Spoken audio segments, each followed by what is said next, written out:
Watkonorado de Wadadega, Kahsennenhawe Sky Deer ni Waksanoda, Asani Wasa Degni na the Wagoseriago, Dana Wagatahuni. My name is Kahsennenhawe Sky Deer. I'm 32 years of age and I am a member of the Wolf Clan. This is my second term running for council, and I have to say that the experience that I gained and the knowledge that I gained in the past term, really helped to shape me as a person. I have to commend my colleagues that I worked with in the past 3 years because we dealt with a lot of issues as a table. And again, yes, we are a team.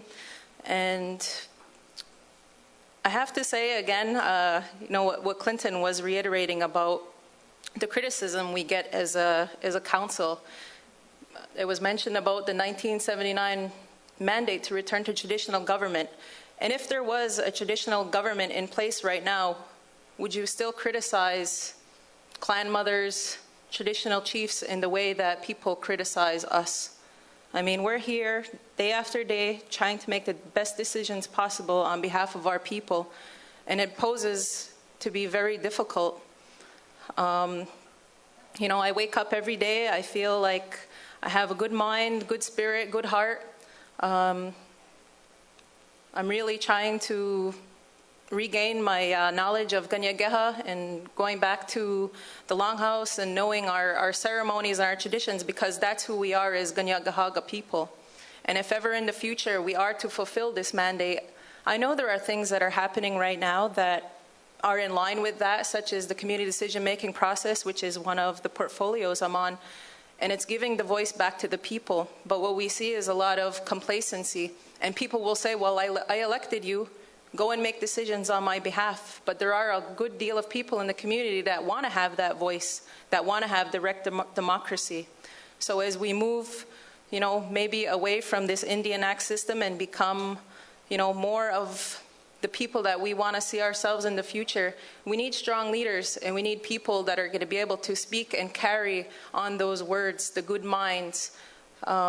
And again, like I said, knowledge of who we are and our language is very important to me. And I was, given the opportunity in the working for MCK, that there is a Mohawk language and cultural training program. There is the incorporating identity into governance. So I think all of us need to, take those concepts and develop, like I said, the future government that we want. I'm open to that. Some of the other portfolios that I'm working on, of course, is with the youth. The Youth Forum, I feel, is a very important thing to offer young people a voice of where this community is headed. Education as well was one of my portfolios, because I think myself as a young person growing up in this community, we're always taught that it takes a community to raise a child, that education is the foundation of our community. So we have to continue to provide opportunities for the young people. We know there's funding cuts for education. We know that there's this big issue right now with combined school committee and all this kinds of stuff, but you know what? The people have to get involved. It's not just up to the 12 people that you elect, because if we want to have a voice and a say in the direction that we're headed, we as a people need to come together.